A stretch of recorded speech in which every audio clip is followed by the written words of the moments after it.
All right, guys. Well, it is the middle of November. Crazy. I'm 2025. And I just can't believe how fast the year has gone by. Like, it's been honestly probably one of the best years of my adult life. So I'm super grateful for it. But it's wild. Like, it just has flown by. And so, um, I've been talking with my clients more about year end and what that looks like. And I think there's this feeling of most people aren't quite ready for that yet. I think, Q3 is usually quite busy for people.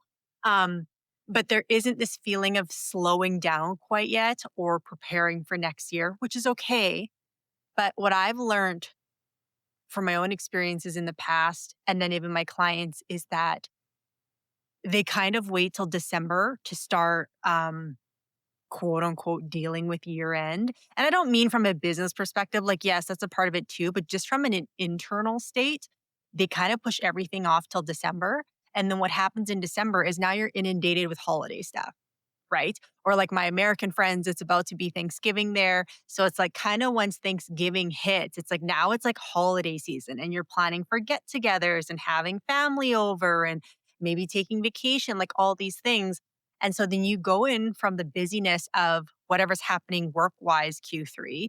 You also have targets if you're trying to finish off a strong Q4. And then you're also now setting targets for next year and then transitioning into busy family time. And then, like, who gets left in the dust? You. Welcome back to another episode of the Higher Alignment Podcast, where high performers come to grow without stress, shame, or burning out. I'm Mintu Lamb, and I'm here to help you work smarter, live fuller, and feel like yourself again. If you're tired of running on empty, book your complimentary assessment call at higheralignmentconsulting.com/program, and let's figure out what's draining your energy and what you can do to start feeling happy and peaceful once again. You can find the link in the show notes. Now let's get into the episode.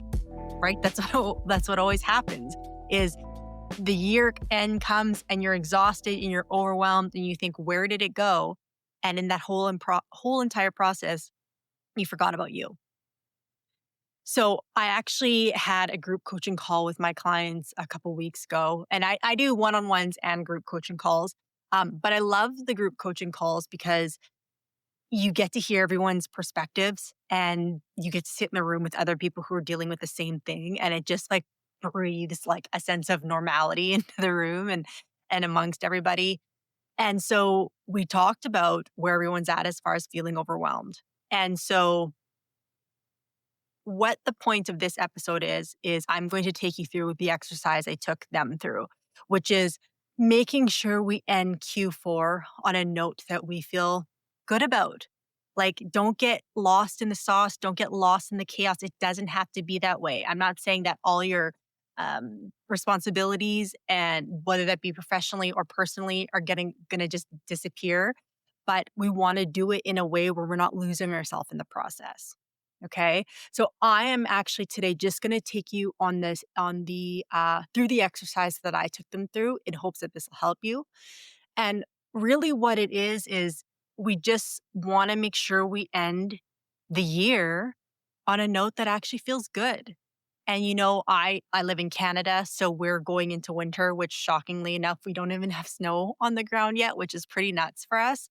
But I am very respectful and try to be in tune with the nature of the seasons. And when you think about going into winter, fall is harvest, and then winter is hibernation. And I think that it serves your body and your circadian rhythm and your psyche more when you are in tune with nature. And maybe you haven't thought about it that deep, but I've learned that the more I work with the rhythms of the seasons, the better I float through them. So if we think about winter being hibernation and that it's a time of going within and restoring yourself and refueling yourself, then we want to make sure we transition into it in a way that actually feels good and that we're hibernating with good intentions and in alignment with the things that are important to us. We're not hibernating purely because we're exhausted and burnt out and we have no other choice. We're doing it intentionally, right? So how do we do that? Well, The first thing you need to do is we need to look at what's happening externally that's overwhelming you or maybe getting you mixed up in the chaos. And then we need to look at what's happening internally. Okay. So, again, I'm just going to take you through the exercise that I took them through. So, step one before you start this is I would say go do a 10-minute walk. Go do 5 minutes of a 4-7-8 breath work, which means 4 inhale, 7 hold, 8 exhale. Like go do some regulation first, okay? And you can pause this and go do that and then come back and listen to the rest of the episode. But the reason that's so important is because we're constantly trying to do things with our mind, which, yes, the mind is a necessary piece of this puzzle. But the reason that change is hard to make sometimes or why things don't stick is because we don't incorporate the body. You guys hear me talking about the nervous system all the time. You guys hear me saying, get out of your head and into your body. Well, it's because, and you've also heard me say this multiple times, that the body is 80% of the power. Like when we're taking in information, 20% goes through the mind, 80% goes through the body. So if you're trying to switch up from being scattered to being more calm, everyone just tries to think their way through that. Just, okay, just relax, just think positive, everything's gonna be okay. And can you get to a relaxed state thinking that way? Yeah, but it'll take you way longer. Or if you go regulate through the body, you go do some breath work, you go for a walk, you go maybe hug somebody, you maybe go do some stretching or some light yoga. It doesn't have to be long. It's been 10 minutes. You get back into your body and you'd be shocked at how much faster you'll switch up from going from scattered to calm. Okay. So, again, before you go into the rest of this, pause this video now, go do 5 minutes of breath work and go do for a 10-minute walk and then come back and listen to the rest of this. Okay. So, after you've gone and regulated and you've gotten your body back into a more balanced state, which essentially means you're going to be thinking a lot clearer. Okay. The first thing I want you to do, which if you haven't already, grab a journal, grab a pen, right? Because you're going to want to write things down through this exercise. The first thing I want you to do is I want you to write down what feels most overwhelming to you right now. What feels most overwhelming and what part of your life or work feels like you're on autopilot or like out of alignment.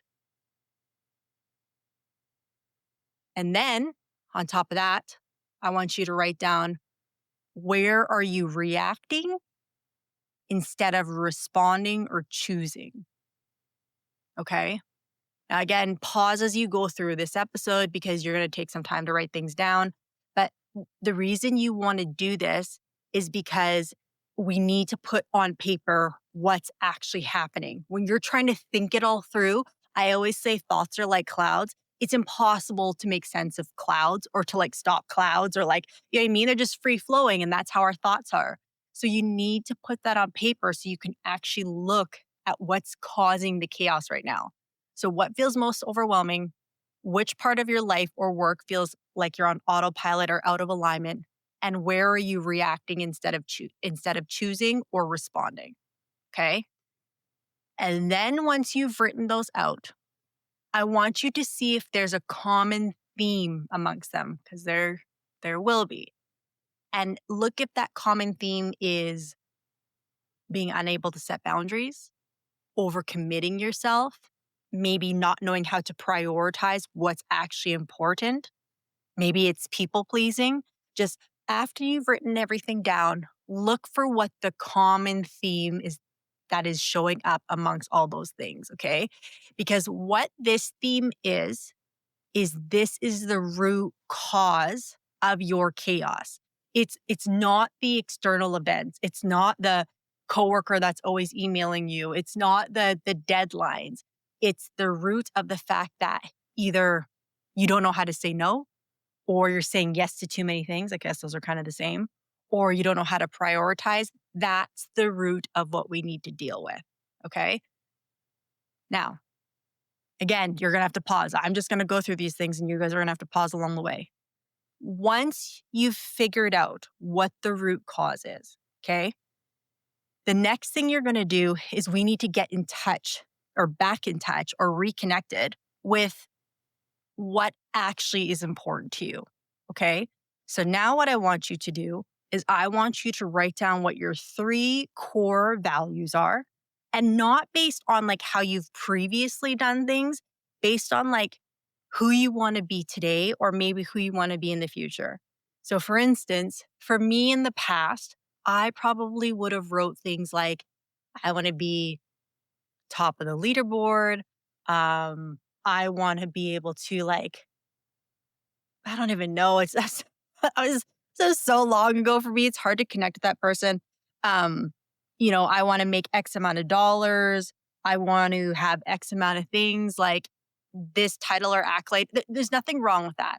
I'm just saying that's what I would have picked before. Now my top priorities are being present in the moment, feeling free in my decision making, and having inner peace.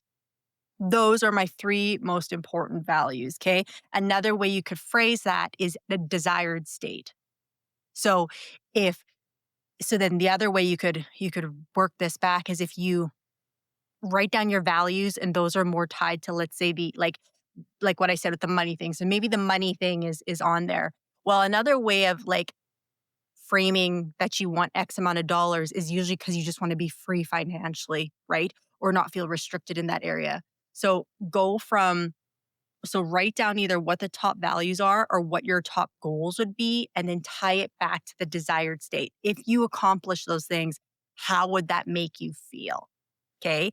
That's what we really want to get in tune with. Okay. And again, pause if you need to go ahead and write those things down. But the reason those are so important is because, again, we need a North Star. We need to know what we're working towards amidst all this chaos. Just because there's chaos happening doesn't mean we lose sight of what's really important to us. Okay. After you've written down your top three core values, I then want you to write down when are you your calmest and most grounded. So when you're in that state, what is actually important to you? Like, I think we can all relate to the fact that when it feels like everything's burning around you, you get in survival mode and you hyper fixate on things that maybe if you were really calm and regulated and balanced wouldn't be as important to you. So think about when you're in a more calm and balanced state, what's actually important. And then write down what that looks like in action for you, live time. So if you were going to do this live time and put this into play, what would that look like? So let me think of an example. Like if or when I'm in a present state, like when I'm present and I'm experiencing inner peace, I don't have my phone around me. I'm not thinking about what I have to do tomorrow or worrying about what happened yesterday. My body is relaxed. My chest is like grounded and open. I'm just in the moment and clear-headed. Like that's how I know I'm in a moment of presence and inner peace. So for you, when you're in that state or when you're living those values, what does it look like physically for you? Okay? And then I want you to ask yourself, when things get crazy, which one of those values gets sacrificed first? For me, it's my inner peace and presence get sacrificed. So if I'm overthinking something or I'm in survival mode, which does still happen to me, guys, I'm not perfect. Do you mean I'm not living in a state of it, but I still have moments of experiencing it. It's just a natural part of being human. So when I'm feeling those things, what does that look like for me? My mind's going a million miles a minute. I am not present. I'm thinking about what I have to do tomorrow, what I have to do a week from now. Did I get that last meeting right? Like, did I do everything right? So I'm thinking about everything else and I'm constantly checking my phone. So I'm refreshing emails, I'm refreshing my social media. Like, that's how I know I'm out of balance. And that's what gets sacrificed, my inner peace and my presence. So once you've written all those down, write that down next. Which of those values gets sacrificed first? Now, The reason it's important to pair those two together is because, again, we need to know what the external situations are. We need to get to the root cause, which is I am not prioritizing my tasks properly.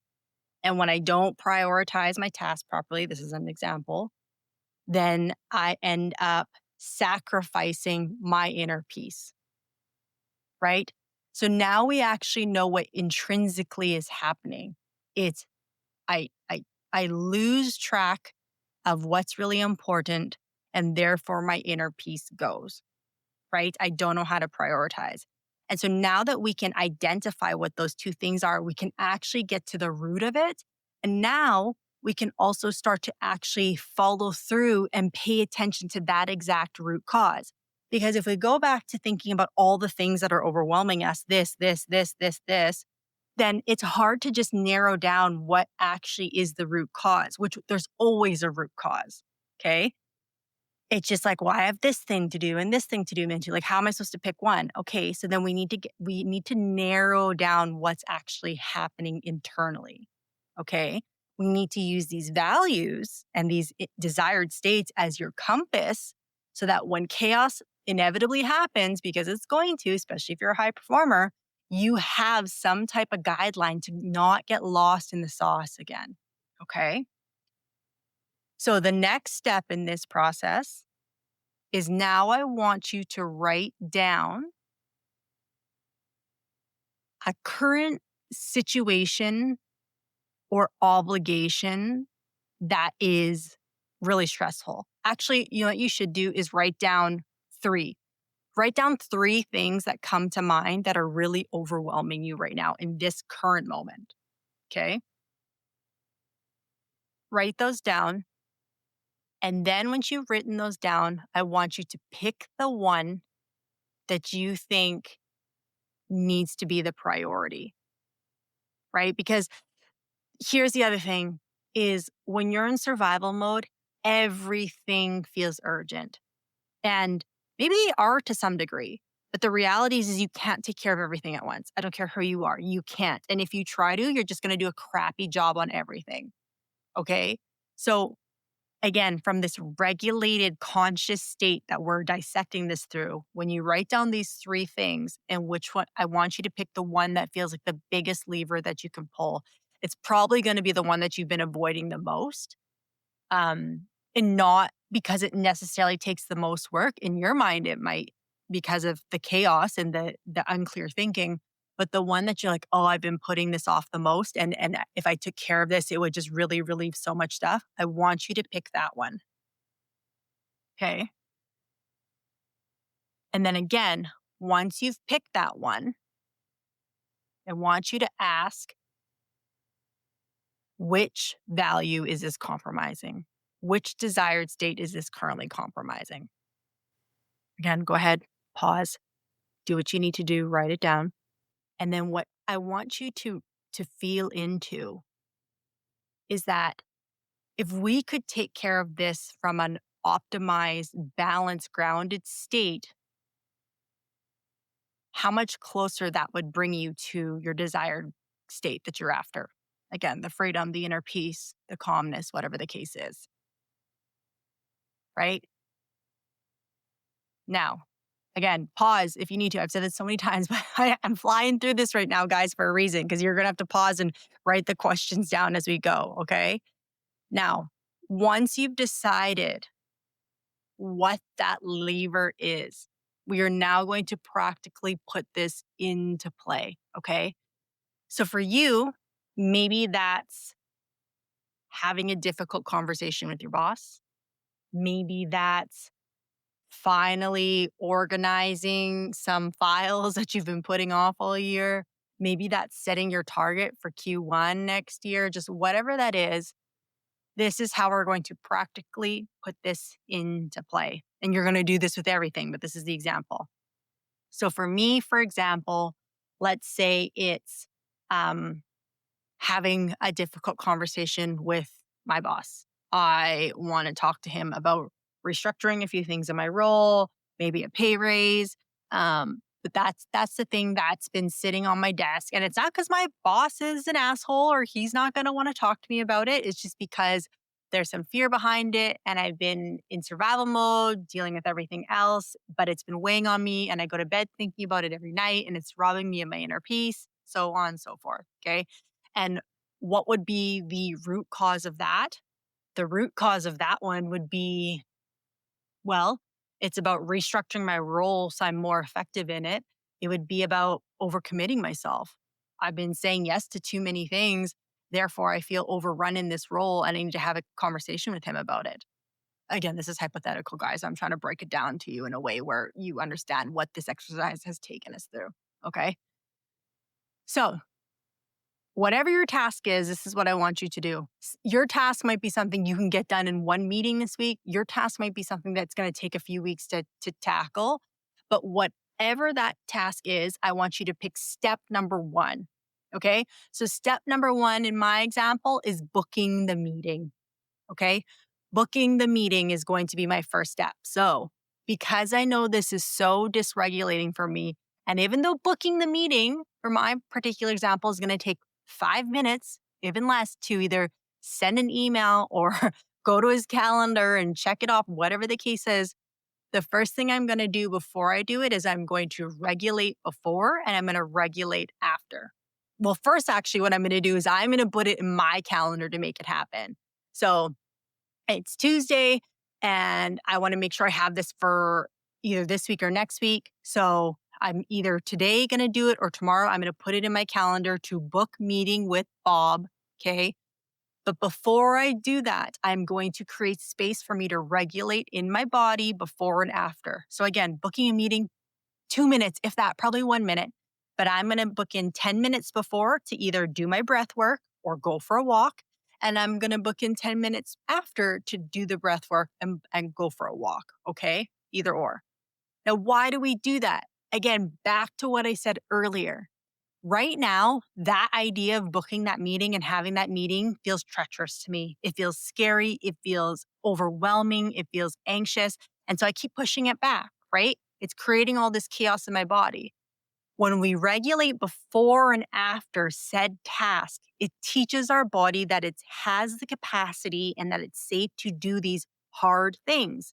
Okay. So when you do that, you go into booking the meeting with a clear mind. And when you do it after, you're telling the body that, hey, we don't have to stay in this stressed out state for too long. Okay. Because that will happen. Again, something as simple as booking a meeting, of course you can do it. But then after, you might be like, oh my God, I can't believe I just did that. What if it goes wrong? And now you start spiraling.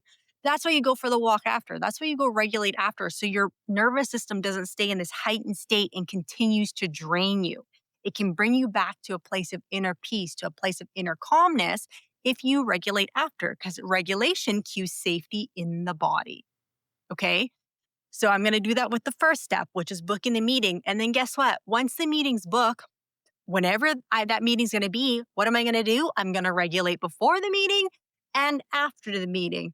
Why? For the exact same reasons I just said. To teach the body that it has the capacity to do this hard thing without having to burn so much energy on the back end, and create safety in the body that, wow, we do have capacity to do these things.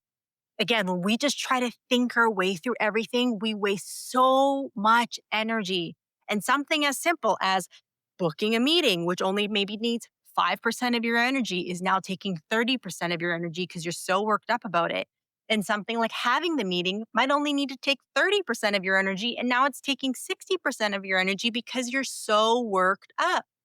When we incorporate the body before and after, it actually allows our body to be more present, to be more regulated, and handle things from a place of clarity versus reacting from stress. Okay. And so, what you're going to do with whatever that first task is that you picked, you're going to do that every time, regulate before and after. Okay. And what that's going to do now is it's going to show your body that it can exist in your desired states as you go through this last part of the year, right? That's the whole point of this exercise, is that when you go through this now and you're reminded of this every time you go through these tough things that you inevitably have to deal with this for the rest of the year, It allows your body to do it in a way where it's not sacrificing your values every time. And then when you do it in microdoses, it allows you to build every time you choose to regulate and experience a little bit of groundedness or a little bit of presence or calmness before you do something hard. The nervous system goes, oh, that actually felt pretty good. I think I want to do that again. And then what it does is it actually looks for opportunities and situations for you to experience that more. And then what happens is now these North Stars of yours, whatever you chose for your desired states and your values, you get to follow that through the end of the year and into the beginning of 2026. Okay. That by far, my friends, is the best strategy that I've seen in how to conduct not just the end of the year, but your entire year, right? You need to get the body incorporated and working with you, get the nervous system working with you so that you can actually stay and experience these desired states. You're going to have heightened moments. Yes, it's inevitable, but you don't have to stay in that all the time and then get lost in it, right? So you're in November. You're about to go into December where maybe work chaos gets just overtaken with family chaos, right? Because it's the holidays. You have to treat, whether it's personal or professional, these, what's the word? These demands, if you will. That sounds maybe a little bit heavy, but these asks of you or these commitments and responsibilities, you have to treat them in a way where they're not putting you last. And you're the only one who can do that, right? But you need a system.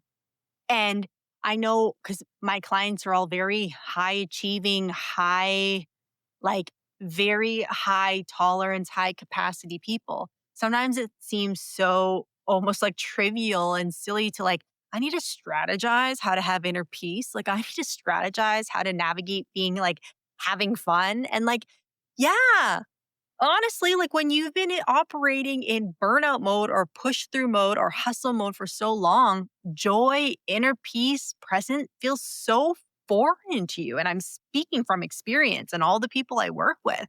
So, like, yeah, you have to retrain your body how to do these things. And so, this is the way to do it. So, if you want to end 2025 and begin 2026 in a way where you're not losing yourself, this is the easiest strategy to start to follow. Okay. And when you do this repeatedly and you keep going with it, it'll become more natural in your body to implement. Okay.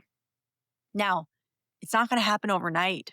It happens through consistency. It happens through really making sure you're not putting yourself on the back burner in the process. But I promise you it works. Okay. So take the time now while we're still mid November to get clear on what's overwhelming you, what the root cause is, what's important to you, and bring how to bring those desired states into your life without sacrificing yourself in the process or sacrificing even your work in the process. Make it non-negotiable. And again, get the body involved. Thanks for tuning into another episode of the Higher Alignment Podcast. If you got something out of this episode, I would ask that you please go subscribe and leave the podcast a 5-star review so that it can help find its way to other people who are having a hard time and need support. And having more people listen to this podcast will do just that. So wherever you listen to this, please go leave it a 5-star review, hit subscribe so you never miss another episode, and we'll see you in the next one.